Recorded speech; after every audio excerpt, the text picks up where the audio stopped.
여러분 혹시 살면서 이런 얘기 들어보신 적 있어요? 달을 손가락으로 가리켰더니 달을 보는 것이 아니라 그 손끝을 바라보더라. 이런 얘기 들어보셨어요? 달을 손가락으로 가르쳤으면 달을 보라고 가르친 거겠죠? 근데 사람들이 그 달을 함께 봐주는 게 아니라 그 손가락을 본다는 거예요. 엉뚱한 거. 이게 왜 중요하냐? 하나님은 우리의 삶에 하나님을 나타내고 싶어 하세요. 우리 삶을 통해서 저의 삶에, 나의 삶에 지금 하나님께서 역사하신다라고 하는 하나님을 나타내고 싶어 하세요. 그런데 우리가 지난주에 말씀에서도 봤지만 우리 자체가 하나님에게 적그리스도로 역사하면서 우리가 하나님의 말씀에 굴복하는 것이 아니라 내가 시퍼렇게 살아있기 때문에 내가 그리스도를 대적함으로 내 삶에 내가 돋보이기를, 내 이름이 빛나기를, 사람들 앞에 내가 보여지기를 소망하는 거. 이게 죄인의 욕구란 말이에요. 사실 우리도 여기서 크게 별반 다르지 않고요. 오늘 말씀을 보면서 오늘 이 말씀은 어찌 보면 이전까지 몇 달 동안 예수님을 그리스도로 인정한다는 것이 무엇인가를 우리가 배웠는데 구약의 말씀으로 갑자기 돌아와서 나만 장군 얘기를 본다는 건 어찌 보면 여러분에게 뜬금없는 이야기로 보여질 수 있어요. 그러나 지난주에 우리가 요한일서 말씀을 보면서 요한일서를 통해서 예수님을 그리스도로 인정한다는 것이 무엇인가를 요한일서를 전체적으로 보게 되면 세상에 있는 것들보다 하나님을 더 사랑하는 사람에 대해서 얘기하고 있거든요. 세상보다 하나님을 더 사랑하는 것, 세상보다 이웃을 더 사랑하는 삶이 바로 하나님을 아는 사람이다. 그런데 그러기 위해서는, 하나님을 더 사랑하기 위해서는 세상보다 사람을 더 사랑하기 위해서는 그만큼 세상을 이겨내야 된다라고 하는 이야기가 사실 요한일서에 써 있어요. 그래서 그 요한일서의 말씀을 여러분에게, 그러니까 예수님을 그리스도로 인정하는 삶을 여러분의 현실의 삶 가운데 어떤 일이 펼쳐질까를 여러 가지로 이제 고민을 하다가 요 얘기를 가지고 오면 요렇게 사는 삶이 예수님을 그리스도로 인정하는 삶과 비슷하겠다는 생각이 들어서, 그래서 예로 오늘 나아만 장군 얘기를 가지고 왔거든요. 요한 일서에서 얘기하는 부분을 이렇게 삶으로 살아낸 사람의 모습을 보려고 해요. 열왕기하 5장 1절 말씀부터 볼게요. 5장 1절 말씀 볼게요. 아람 왕의 군대 장관 나아만은, 오늘 주인공은 나아만 장군이에요. 군대 장관 나아만은 그의 주인 앞에서 크고 존귀한 자니, 아람 왕은, 아람은 나라 이름이에요. 이스라엘 옆에 있는 나라 이름이에요. 특별히 이 나라는 어떤 나라냐? 이스라엘과 싸우는 나라예요. 적이에요. 그러니까 우리 입장에서는 일본과 싸울 때 일본 왕에 대해서, 일본 장군에 대해서 사실 지금 기록하고 있는 것과 비슷한 그런 형국이죠. 좀 더 봅시다. 나만은 그의 주인 앞에서, 아람 왕 앞에서 얘기죠. 앞에서 크고 존귀한 자니 이는 여호와께서 전에 그에게 아람을 구원하게 하셨음이라. 여러분, 이웃 나라예요. 생각을 한번 해봅시다. 우리가 일본에 지배를 받아 살았어요. 그런데 갑자기 하나님께서 일본 왕을 내가 세웠다, 내가 일본 왕에게 은혜를 베풀었다 라는 것을 우리가 알게 되면 조선 사람들은 대체 어떤 마음이었을까요?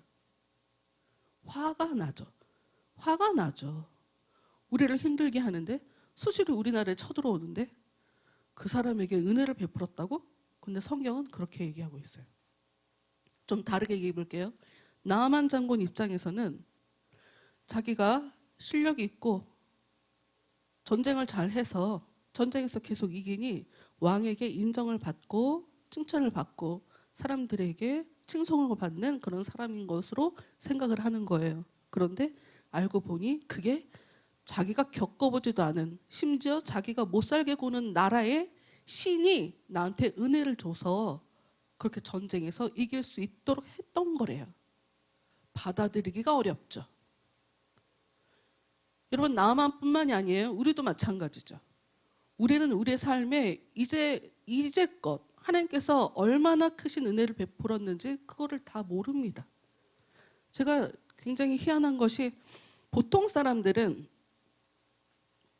성령 체험을 하면 성령 체험을 하는 순간 보통 영화 같은 것이 그러니까 주마등이라는 거 여러분 아시나요? 사람이 죽기 직전에 아니면 굉장히 그 목숨이 위태로운 순간에 자기의 인생이 이렇게 쫙 눈앞에 영화처럼 지나가는 경험을 하는 사람들이 있어요. 근데 성령 체험을 할 때도 이런 일이 벌어져요. 성령 체험을 할 때도 이제껏 내가 인생에 살아왔었던 다양한 사건, 사고들, 겪어왔었던 그 일들을 주마등처럼 지나간단 말이에요. 그래서 그 과정에서 대부분의 사람들이 하나님이 뭘 보여주시냐면 자신이 잘못한 것, 죄 지은 것을 하나님께서 보여주세요. 그래서 은혜를 경험하는 순간 그런 것들이 보이니까 그런 것을 회개 기도를 하거든요. 근데 저 같은 경우에는 좀 독특했어요. 저 같은 경우에는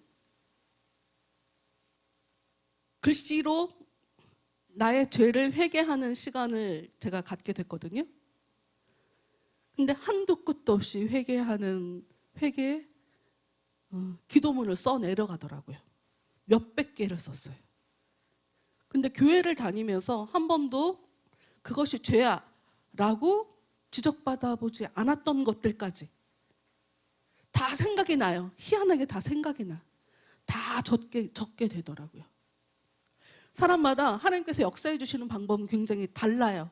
굉장히 여러 가지로. 그러나 중요한 한 가지, 하나님의 은혜를 경험하게 되면 이제껏 내가 얼마나 하나님의 큰 은혜를 누려왔는지를 깨닫게 되는 그런 시간이 옵니다.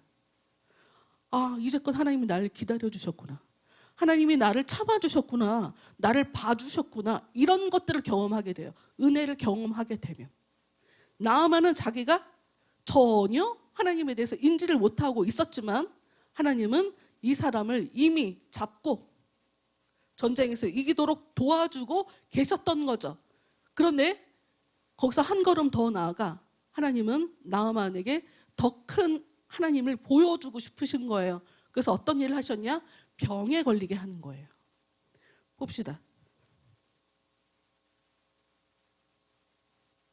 5장 1절 맨 마지막, 그는 큰 용사이나 나병 환자더라.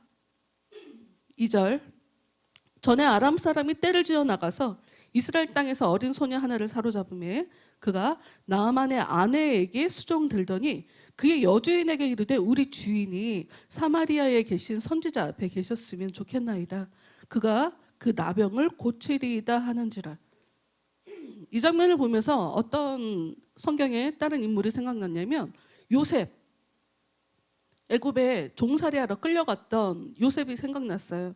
요셉은 천한 출신은 아니잖아요. 굉장히 부유한 집안의 사람이지만 끌려가서 종살이를 하게 된 거죠. 근데 글쎄 이 소녀가 어떤 사람이었는지, 전에 어떤 사람이었는지는 성경이 그걸 기록하고 있진 않아요. 근데 어린 소녀가 끌려가서 주인을 섬기는데 자기가 섬기는 여주인의 남편이 병이 든 것을 보고 하나님에 대해서 얘기하는 것을 보니, 그리고 이 위험한 힘든 상황에 지금 끌려가서 전쟁에서 져서 끌려가서 거기서 일을 하고 있는데 종에게 무슨 인권이 있어요. 얼마나 막대했을 텐데. 그럼에도 불구하고 이 사람이 믿음을 잃지 않고 있다는 것에 대해서는 알 수가 있죠. 믿음을 잃지 않고 있다는 것에 대해서 알 수가 있어요. 어찌 보면 오지랖이지만 어쩌면 이 말씀은 무엇을 얘기하고 있냐? 당시 이스라엘 사람들은 하나님을 섬긴다라는 이름 하에 성전을 세워놓고 금송아지를 모시면서 하나님도 섬기고 금송아지도 모시고 하는 일이 일어났었단 말이에요. 당연히 종교 지도자들도 타락을 하죠. 하나님을 섬겨라가 아니라 금송아지를 섬기자라고 얘기하는 지도자들이니. 그래서 하나님께서는 이 나아만을 구원하기 위해서 이 어린 여자애, 이 여자애를 통해서 역사하시더라. 무엇을 알 수 있습니까? 하나님이 어떤 사람에게 하나님의 일을 하시기로 계획을 하셨다면 대단한 사람을 통해서 메시지를 전달하기도 하겠지만 어떻게든 이 사람에게 하나님의 메시지를 전달한다라는 것은 알 수가 있어요. 하나님께서 일을 하시고자 하면. 여러분, 이런 말씀은 여러분에게 굉장히 도전이 돼야 돼요. 하나님, 교회가 은혜가 안 돼요. 아니면 저 사람이 누군가 나에게 가르쳐주는 사람이 없어요. 이런 식으로 세상을 바라보시면 안 돼요. 하나님은 여러분에게 직접 이야기하실 수 있어요. 직접 성령으로 여러분에게 역사하실 수도 있어요. 하나님, 저에게 누구를 통해서라도 말씀해 주세요. 하나님의 뜻을 알려주세요 라고 여러분 스스로가 하나님께 기도할 수 있어야 돼요. 이게 믿음이에요. 여러분, 믿음 주실 때까지 기다릴 거예요? 믿음 주실 때까지? 이 믿음을 갖는다는 것은 내 안에 성령께서 거하신다라는 말과 똑같은 말이에요. 믿음을 갖는다는 말은 하나님을 안다는 말과 같은 말이에요. 믿음이 있는 사람은 하나님을 아는 사람이고 그 사람은 하나님을 사랑할 수밖에 없어요. 예수님은 우리한테 하나를 원하셨어요. 내가 너희들한테 원하는 건 하나야. 하나님 사랑해. 그리고 이웃 사랑해. 하나님을 알지 못하는 사람이 어떻게 이웃을 사랑할 수가 있어요? 하나님을 알지 못하는 사람이 어떻게 하나님을 사랑해요? 사랑이라는 것이 엄청 난 너무 좋아. 여러분, 이것만 사랑이 아니에요. 고린도전서 13장을 보면 사랑의 굉장히 다양한 형태에 대해서 써놓고 있거든요. 여러 가지. 사랑의 모습은 굉장히 여러 가지예요. 여기서 중요한 것, 하나님을 아는 것. 하나님을 알 때까지 기다리지 마세요. 여러분의 삶 가운데 하나님, 저는 하나님을 알기 원합니다. 주님, 주님을 더 알기 원합니다. 이렇게 부르짖는 사람이 되셔야 돼요. 왜냐하면 아는 자를, 하나님의 자녀를 성경에서는 지켜주신다라고 써 있어요. 어떤 사람이 하나님의 도움을 받느냐? 하나님을 아는 사람. 하나님께서, 성령께서 내주하시는 사람이 하나님의 보호하심을 받는다. 성경이 그렇게 얘기하고 있단 말이에요. 그러니 알 때까지 기다리실 필요가 없어요. 기다리면 안 되죠. 지금 하나님이 역사를 안 하는 게 아니라 내가 안 듣는 것일 수 있다. 하나님께서는 계속 하나님이 어떤 뜻을 갖고 있는지 나에게 얘기하고 계시는데 내가 귀를 닫고 안 듣는 경우일 수도 있다. 그러니 우리는 하나님께, 하나님을 알기 위해서 성경 자체가 우리에게 명령을 해요. 여호와를 알아라, 힘써 알아라. 하나님을 알기 위해서 노력을 해야죠. 기도를 해야죠. 하나님께서 이 아람 사람 나아만 장군을 고치기 위해서 이 나아만 장군에게 하나님이 어떤 분인지를 알려주시기 위해서 하나님은 계집 종을 통해서라도 하나님에 대해서 하나님의 뜻을 전달해 주시더라. 4절 말씀. 나아만이 들어가서 그의 주인께 아뢰어 이르되, 왕을 얘기하죠. 이스라엘 땅에서 온 소녀의 말이 이러이러하더이다 하니. 여러분, 보통 적의 장군이에요. 장군, 한 나라의 장군이 포로를 끌고 왔는데 그 여자애가 한 말을 듣고 움직인다. 좀 이상하죠? 하나님의 역사예요, 이게 바로. 무시할 수 있는데 들어야 될 것 같아. 지금 이게 하나님의 역사죠. 5절. 아람 왕이 이르되 갈지어다. 이제 내가 이스라엘 왕에게 글을 보내리라 하더라. 편지를 써서 보내요. 나아만이 곧 떠날새 은 10달란트와 금 6,000개와 의복 10벌을 가지고 가서. 이제 학자들에 의하면 뭐 은은 좀 싸니까 은 계산은 많이 안 하고 이제 금은 계산을 해요. 16kg 정도 되더라고요. 금 16kg. 이게 금 16kg라고 하면 금액이 어느 정도인지 이제 계산이 안 됐지만 금방 하루 일당을 계속 모아서 65년을 모아야 되는 돈이에요. 그러니까 병을 고치러 가면서 이렇게 큰 돈을 준 거죠. 그래서 제가 하루 일당을 한 7만 원으로 따져봤거든요. 그랬더니 16억이 나오더라고요. 근데 아마 더 될 거예요. 금 가치가 더 될 거예요. 가지고 가서 6절 굉장히 많은 옷과 금을 가지고 이스라엘 왕에게 그 글을 전하니 일렀으되 내가 내신한 나아만을 당신에게 보내오니 이 글이 당신에게 이르거든 당신은 그의 나병을 고쳐 주소서 하였더라. 처음부터 왕에게 고쳐달라고 얘기하는 게 아니에요. 지금 나아만 장군은 지금 이제 형식을 따르느라고 갑자기 군대 장관이 이웃 나라에 가면 대체 오해할 수도 있고, 그래서 형식을 갖추느라고 자기 주인한테 얘기한 거고, 이 사람은 왕한테 또 이스라엘 왕한테 얘기해서 그럼 이스라엘 왕이 자기 나라에 있는 선지자한테 얘기하면 되잖아요. 그래서 그 루트를 따라서 그냥 형식 절차를 밟은 것뿐인데 이스라엘 왕의 편지를 받고 난 이후의 모습을 봅시다. 7절. 이스라엘 왕이 그 글을 읽고 자기 옷을 찢으며 이르되, 충격을 받아요. 자기 옷을 찢으며 이르되 내가 사람을 죽이고 살리는 하나님이냐? 그가 어찌하여 사람을 내게로 보내 그의 나병을 고치라 하느냐? 너희는 깊이 생각하고 저 왕이 틈을 타서 나와 더불어 시비하려 함인 줄 알라 하니라. 생각도 안 하면서 깊이 생각을 하래.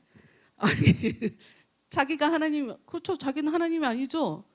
자기 나라에 굉장히 유능한 엘리사라는 사람이 있단 말이에요.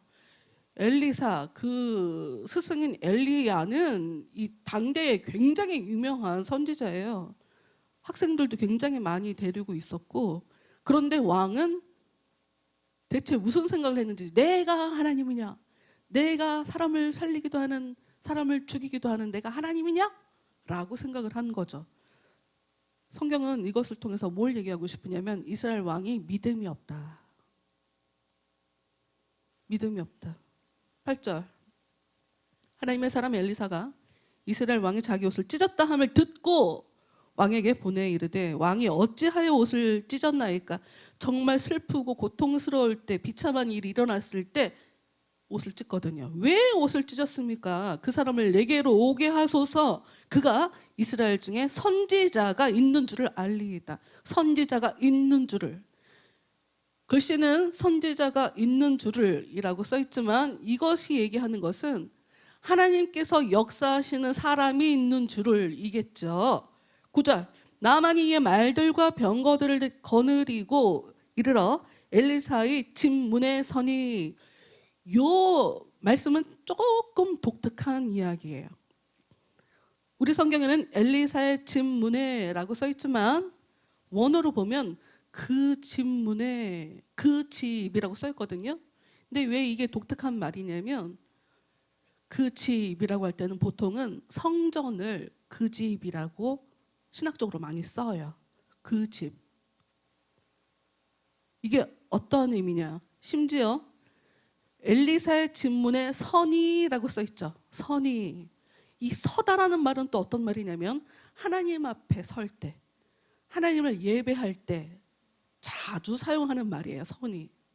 그러니까 지금 9절 말씀은 어떤 것을 얘기하냐면 당시 이 나라가 하나님을 섬기겠다고 성전을 만들어 놓고 금송아지를 만들어서 하나님이 아닌 금송아지를 섬기기 때문에 하나님께서 그곳에 함께 하지 않으시고 엘리사의 집에 지금 함께 하셔서 그곳에 있는 하나님 앞에 나아만이 설 수 있도록 하신 것을 비유적으로 이렇게 써놓고 있는 그런 말씀이에요.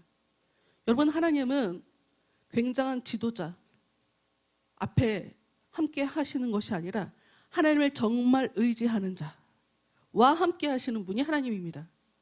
왕이 믿음이 없지만 왕이 하나님께서 선택하셔서 가장 높은 자리에 앉게 했으니 하나님이 왕과 함께 하시는 것이 굉장히 자연스러운 것처럼 보이지만 하나님은 왕이 아니라 성전이 아니라 엘리사와 함께 하시더라. 지금 성경이 그것을 이야기하고 있는 거죠. 10절 엘리사가 사자를 그에게 보내 이르되 너는 가서 요단강의 몸을 7번 씻으라.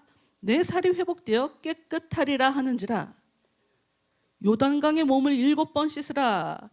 요단강을 가봤어요. 이스라엘 요단강. 세상에 우리나라 개천도 그거보다 넓겠어요. 좁아요. 엄청 좁아요. 어느 정도냐면 여기서 이 건방 정도밖에 안 되는 것 같아. 상당히 실망스러워요. 요단강은. 그리고 물도 굉장히 더러워요. 나아만은 그 물 상태를 보고 이제 화를 냅니다. 11절 말씀. 나아만이 노하여 물러가며 이르되 내 생각에는 그가 내게로 나와서서 그의 하나님 여호와의 이름을 부르고 그의 손을 그 부 위에 흔들어 나병을 고칠까 하였노라. 여러분 지금 나아만은 제가 병 고치는 것을 이 소망을 가지고 오면서 나에게 이렇게 고치겠구나를 생각을 하고 왔어요. 여러분 여기서 이제 우리가 요한일서에서 봤던 말씀을 이제 여기다 적용을 시킬 차례예요. 여러분 우리는 하나님을 점점 알아가는 사람들이에요. 점점 믿어가는 사람들이에요. 우리 안에는 하나님이 주신 생각만 있지 않아요. 세상에서 준 생각, 이게 좋은 거야? 이게 올바른 거야? 이게 옳은 거야? 라고 하는 세상에서만 가치 있어 하는, 하나님을 인정하지 않는 세상에서 보기에만 옳은 것 같은 그런 생각들이 굉장히 많이 있어요. 여러분 이것을 빨리 내려놓으시기를 바라요. 성경은 뭐라고 얘기하냐면 우리가 세상과 싸워서 이겨야 된대요. 여러분 하나님은 내가 원하는 방식이 아니라 다른 방식으로 일할 수 있어요. 내 생각이 이해할 수 없는 방식으로 일할 수 있어요. 이걸 정확하게 아셔야 돼요. 내가 생각하고 있는 하나님, 내가 하나님에 대해서 어떤 이미지를 갖고 있을 텐데 하나님은 지금 아니야, 나는 너한테 그렇게 일 안 할 거야, 이렇게 생각하고 계실지 몰라요. 하나님이 나한테 무엇을 원하시는지는 여러분 스스로가 하나님께 기도하면서 알아내야 돼요.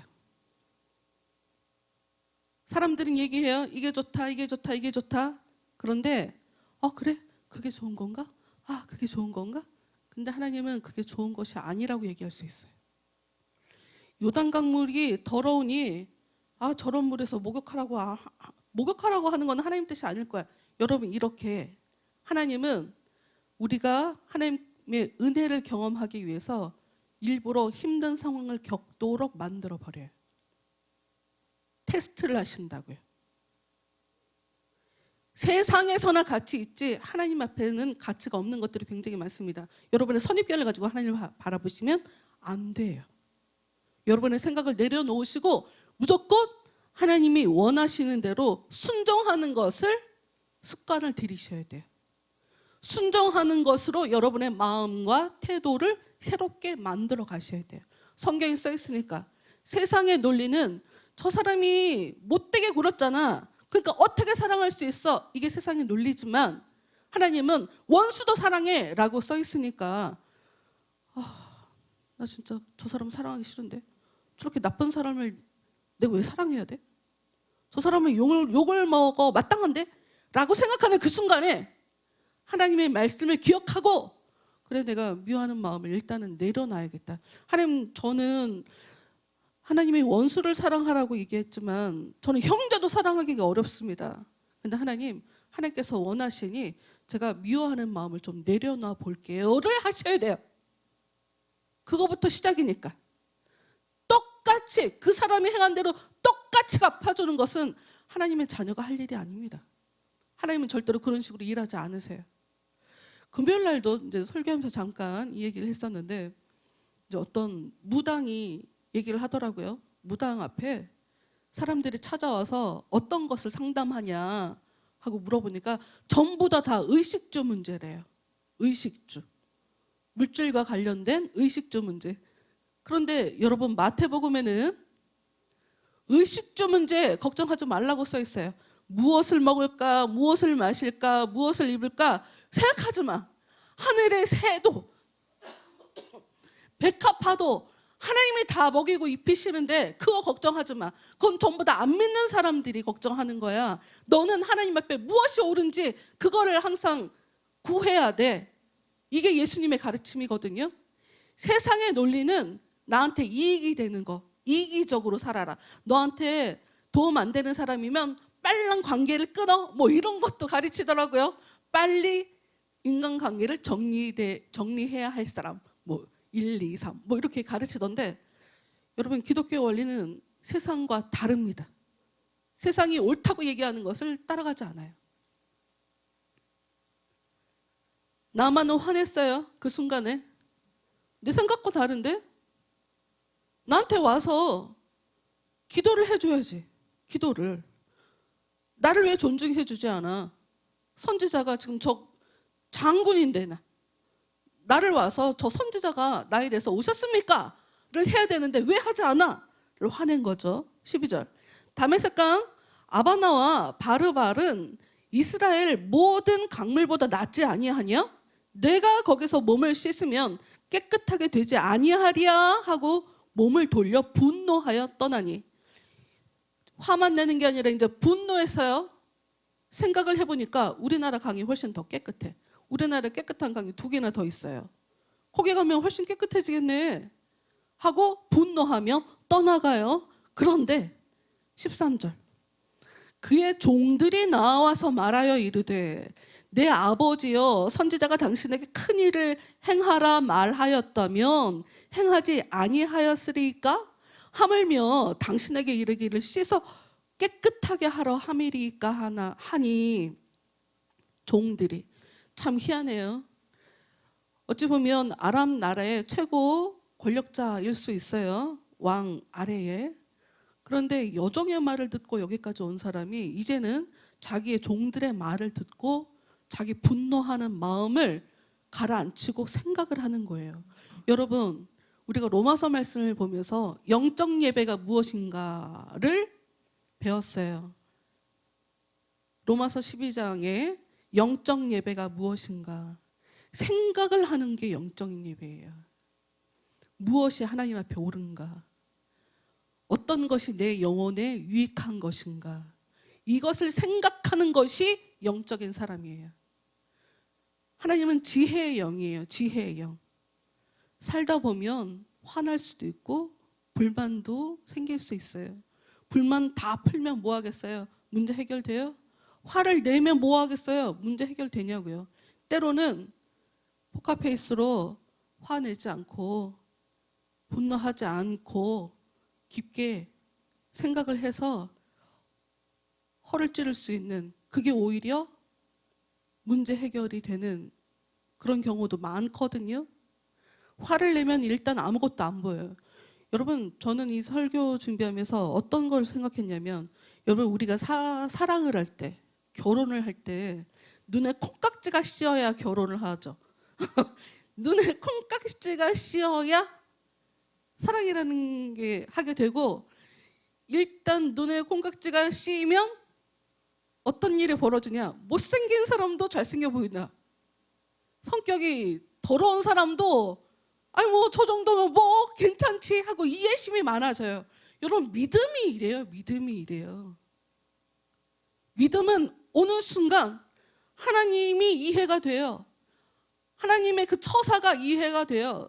하나님에 대해서 마음을 열지 않고 성경을 읽으면 하나님은 굉장히 나쁜 분이에요. 이웃나라 사람들을 애기까지 다, 동물까지 다 싹 죽여버리라고 하는 굉장히 잔인한 신인이에요. 그리고 이스라엘 사람들만 위해주는 굉장히 이상한 신이에요. 그런데 은혜가 오는 순간 모든 게 다 믿어져요. 은혜가 오는 순간 처녀가 아기를 낳았다고? 믿어져요. 어떻게 무슨 처녀가 아기를 낳냐? 예수님이 마리아가 어떻게 다른 남자랑 그래서 아기를 낳겠지? 뭐 이렇게 생각할 수 있어요?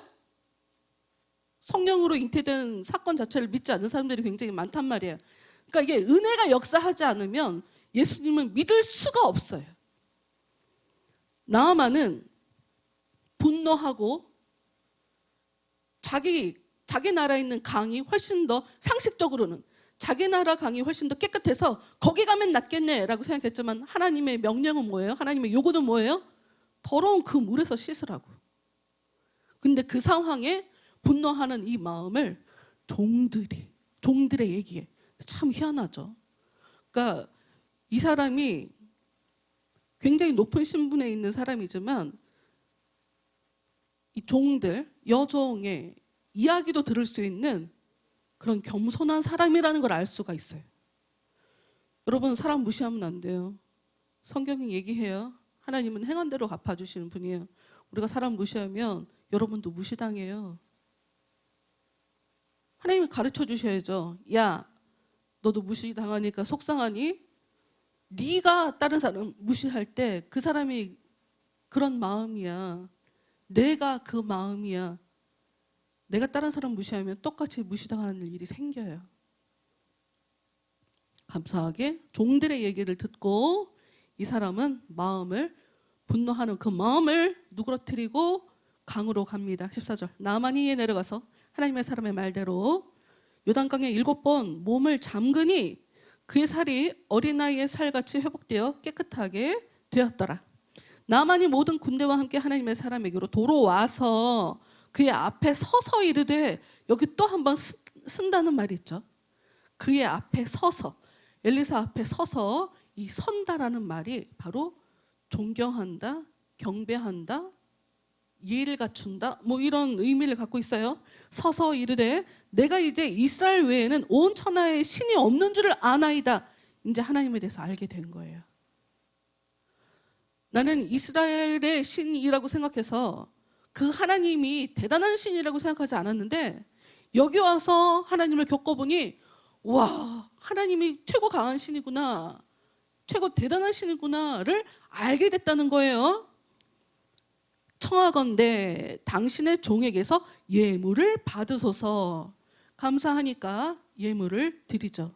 그런데 엘리사는 그 순간에 예물은 내가 받는 게 아니라 하나님이 받으셔야 되는 거거든요. 내가 일하는 게 아니거든요. 자기는 그냥 하나님의 메신저로 그냥 쓰임받은 것뿐이거든요. 그래서 16절 이르되 내가 섬기는 하나님 여호와께서 살아계심을 두고 맹세하노니 내가 그 앞에서 받지 아니하리라 하였더라. 나아만이 받으라고 강건하되 그가 거절하니라. 엘리사는 철저하게 거절합니다. 왜? 내가 대단한 게 아니거든. 내가 받은 게 아니라 하나님의 역사이기 때문에 하나님께 공을 돌려야 되기 때문에 넘어갔죠. 그런데 17절 그 뒤에가 이제 좀 안타까운 거예요.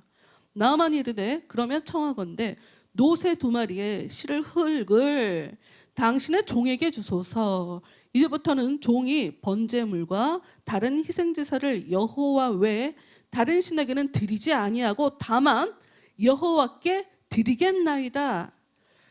아람 나라에도 섬기는 신이 있겠죠. 근데 그 신을 이제는 섬기지 않겠다는 거예요.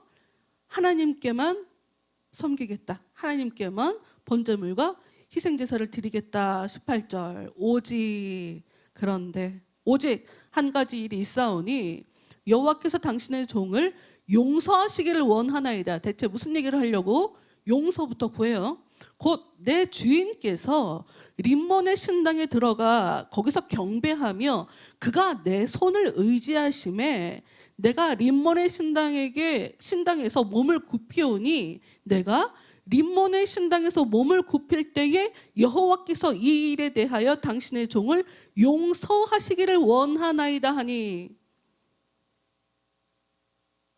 어쩌겠어요? 엘리사가 허락하겠어요? 아니요. 그걸 왜 나한테 얘기를 해? 내 알바 노. 내 알바 아니다. 네가 하는 거지. 19절. 엘리사가 이르되 너는 평안히 가라. 할 말이 없어요. 평안히 가라.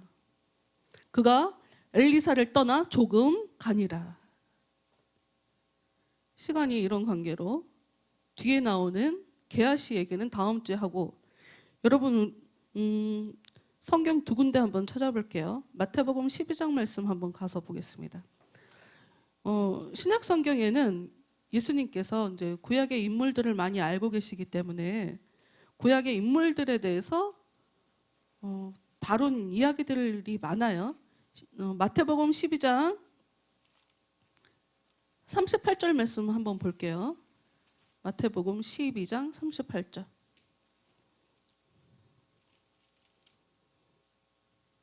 그때에 서기관과 바리새인 중 몇 사람이 말하되 선생님이여 우리에게 표적 보여주시기를 원하나이다. 예수께서 대답하여 이르시되 악하고 음란한 세대가 표적을 구하나 선지자 요나의 표적밖에는 보일 표적이 없느니라. 요나가 밤낮 사흘 동안 큰 물고기 뱃속에 있었던 것 같이 인자도 밤낮 사흘 동안 땅속에 있으리라. 심판 때에 니느웨 사람들이 일어나 이 세대 사람들을 정죄하리니 이는 그들이 요나의 전도를 듣고 회개하였음이거니와 요나보다 더 큰 이가 여기 있으니 심판 때에 남방 여왕이 일어나 이 세대 사람을 정죄하리니 이는 그가 솔로몬의 지혜로운 말을 들으려고 땅 끝에서 왔음이거니와 솔로몬보다 더 큰 이가 여기 있느니라. 글은 읽었는데 왜 읽었는지 모르겠죠?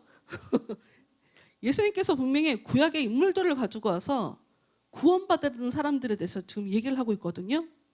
여기에는 나만 얘기가 없어요. 굉장히 큰 은혜를 겪은 사람이기 때문에, 놀라운 일을 겪은 사람이기 때문에 언급할 만해요. 여기에 대신 어디에 나오냐면 누가복음 4장에 가서 볼게요. 누가복음 4장 16절 말씀 가서 보겠습니다.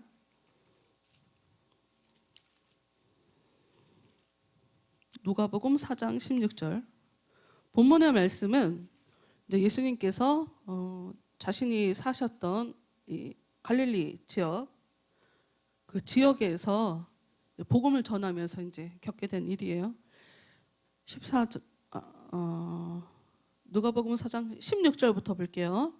예수께서 그 자라나신 곳 나사렛에 이르사 안식일에 늘 하시던 대로 회당에 들어가사 성경을 읽으려고 서심해 선지자 이사야의 글을 들이거늘 책을 펴서 이렇게 기록된 데를 찾으시니 곧 주의 성령이 내게 임하셨으니 이는 가난한 자에게 복음을 전하게 하시려고 내게 기름을 부으시고 나를 보내사 포로된 자에게 자유를, 눈먼 자에게 다시 보게 함을 전파하며 눌린 자를 자유롭게 하고 주의 은혜의 해를 전파하게 하려 하심이니라. 여러분, 예수님은 우리 삶에 이렇게 역사하세요. 가난한 사람에게 복음을, 포로된 자에게 자유를, 눈먼 자에게 다시 보게 함을, 눌린 자를 자유롭게, 아까 문둥병 걸린 사람은 병을 낫게. 이게 하나님께서 역사하시는 방법이거든요. 근데 20절 말씀 볼게요. 책을 덮어 그 맡은 자에게 주시고 앉으시니 회당에 있는 자들이 다 주목하여 보더라. 이제 책을 덮고 사람들이 예수님께서 어떤 얘기를 하시는지를 보는 상황이에요. 이에 예수께서 그들에게 말씀하시되 이 글이 오늘 너희 귀에 응하였느니라 하시니 갑자기 이사야 글을 가지고 오시면서 이 글이 너희들한테 이루어졌다 라고 얘기를 해요. 그런데 22절. 그들이 다 그를 증언하고 그 입으로 나오는 바 은혜로운 말씀을 놀랍게 여겨 이르되 이 사람이 요셉의 아들이 아니냐. 이 사람들이 생각을 하지 않아요? 생각을 하긴 하는데 이상한 쪽으로 생각을 하는 거죠. 예수님의 말씀을 순진하게 그냥 믿고 저 사람이 하나님께서 역사하시는 그분이다 라고 생각하면 될 것을 이 사람들은 편견을 가지고 바라보는 거예요. 아까 나아만 장군이 편견을 가지고 화를 내면서 돌아가라고 했죠. 그런 모습처럼 이 사람도 고향 사람들, 잘 알고 있는 예수님의 집안에 대해서 잘 알고 있는 사람들은 예수님의 이야기를 대단한 이야기인데? 라고 듣지만 예수님을 믿을 수는 없었어요. 요셉의 아들 아니냐, 목수 아니냐. 23절. 예수께서 그들에게 이르시되 너희가 반드시 의사야 너 자신을 고치라 하는 속담을 인용하여 내게 말하기를 우리가 들은 바 가버나움에서 행한 일을 내 고향 여기서도 행하라 하리라. 또 이르시되 내게 진실로 너희에게 이르노니 선지자가 고향에서는 환영을 받는 자가 없느니라. 아는 사람일수록, 친한 사람일수록 편견을 갖게 되고, 아유 무슨 하나님께서 역사하시겠어. 대표적인 인물이 그의 어머니, 예수님의 어머니와 예수님의 동생들이잖아요. 예수님의 어머니도 예수님을 믿지 않았어요. 예수님의 동생들도 예수님을 믿지 않았어요. 예수님을 미쳤다고 생각했어요. 이웃 사람들은 더더군다나 더. 이제 여기서 나아만 장군 얘기가 나와요. 25절. 내가 참으로 너희에게 이르노니 엘리야 시대에 하늘이 3년 6개월간 닫히어 온 땅에 큰 흉년이 들었을 때에 이스라엘에 많은 과부가 있었을 때 엘리야가 그중 한 사람에게도 보내심을 받지 않고 오직 시돈 땅에 있는 사렙다의 한 과부에게 뿐이었으며 또 선지자 엘리사 때에 이스라엘에 많은 나병 환자가 있었을 때 그중에 한 사람도 깨끗함을 얻지 못하고 오직 수리아 사람 나만 뿐이었느니라. 그런데 이 얘기를 듣고 나만 장군 얘기, 사렙다 한 과부 얘기를 듣고 이 얘기는 어떤 얘기냐면 하나님이 너희들이 하나님 앞에 잘못하니까 너희들은 구원하지 않고 이방 사람들에게 은혜를 베푸셨다. 지금 이 얘기를 하는 거예요. 너희들이 지금 나를 믿지 않으니 나도 너희들이 아닌 다른 사람들에게 은혜를 베풀겠다. 지금 이 얘기를 예수님께서 하고 싶어갖고 구약의 인물들을 지금 가지고 와서 지금 얘기하는 거거든요. 그랬더니 28절 회당에 있는 자들이 이것을 듣고 다 크게 화가 나서 일어나 동네 밖으로 쫓아내어 그 동네가 건설된 산 낭떠러지까지 끌고 가서 밀쳐 떨어뜨리고자 하되 예수께서 그들 가운데로 지나서 가시니라. 여러분 참 나아만 장군은 화가 났을 때 어떤 일이 일어났어요? 종들이 그를 진정시켜줬죠. 근데 여기는 예수님을 죽이려고 하는 이 상황에 진정시켜주지 않아요, 하나님이. 여러분 여기서 뭘 알 수가 있어요? 그 사람의 행동에는 자세와 태도에는 앞으로 어떤 일이 벌어질지 이미 답이 나와버리는 거예요.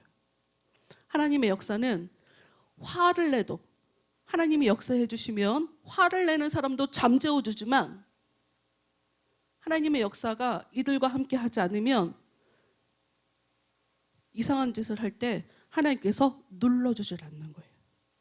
화난 마음을 눌러주지 않는다고요. 하나님은 우리를 지배하시는 분이에요. 우리를 다스리시는 분이에요. 사람 말을 통해서 우리를 진정시켜 주시든가 내 생각에서 역사해 주셔서 나를 진정시켜 주시던가 이렇게 하나님은 우리를 진정시켜 주시는 분이에요. 그런데 예수님께서 이야기하실 때 이스라엘 사람들은 진정시켜 주지 않죠. 이것을 통해서 또 알게 되는 거, 나아만이 분명히 종말의 구원에 하나님 앞에 저 사람 잘해서 구원받았다라고 하는 그런 인용구에서 이 사람을 언급하면 자연스러울 것 같은데 거기에는 등장하지 않고 다른 구절에서 예수님이 나아만을 언급하는 거예요. 아까 나아만이 하나님만 예배하겠습니다. 그런데 림몬 신을 저도 어쩔 수 없이 섬길 수밖에 없습니다라고 얘기했죠. 그러니 끝내 그 사람의 구원에 대해서는 성경이 얘기하고 있지 않은 거예요. 병은 고침 받았지만 그 영혼의 구원에 대해서는 얘기하고 있지 않은 거예요. 근데 우리는 영혼의 구원을 위해서 하나님께 나와서 지금 이렇게 예배 드리는 거잖아요.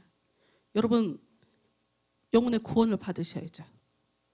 그러니 우리는 우리 삶에 하나님을 점점 알아가고 하나님의 뜻 앞에 생각을 자꾸 하면서 내 마음을 다스리는 그런 일을 우리 삶 가운데 계속 해야 된다.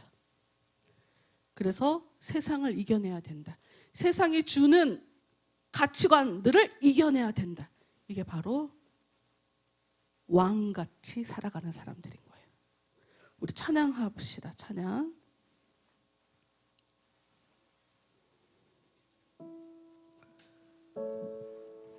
여러분, 우리가 주님 안에서 어떤 순간에도 하나님의 다스림을 받고 이길 수 있는 방법은 한 가지밖에 없어요. 어떤 상황에서도 하나님을 바라보는 거죠.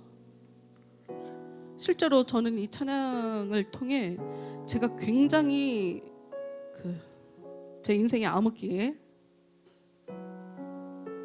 그 어두움을 깨뜨려주는 찬양이 이 찬양이거든요. 그래, 내 신음소리도 하나님이 다 들으시는구나. 내 신음소리를 하나님이 들으셨구나. 이것을 제가 깨닫게 되면서 몇 년 동안 너무 고통스러웠었던 그 지옥 같은 그 삶을 정리할 수 있게 해주었던 그런 찬양이에요. 여러분, 우리가 삶 속에서 세상을 이길 수 있는 방법은 딱 한 가지밖에 없습니다. 주님만 바라보는 것. 찬양하겠습니다.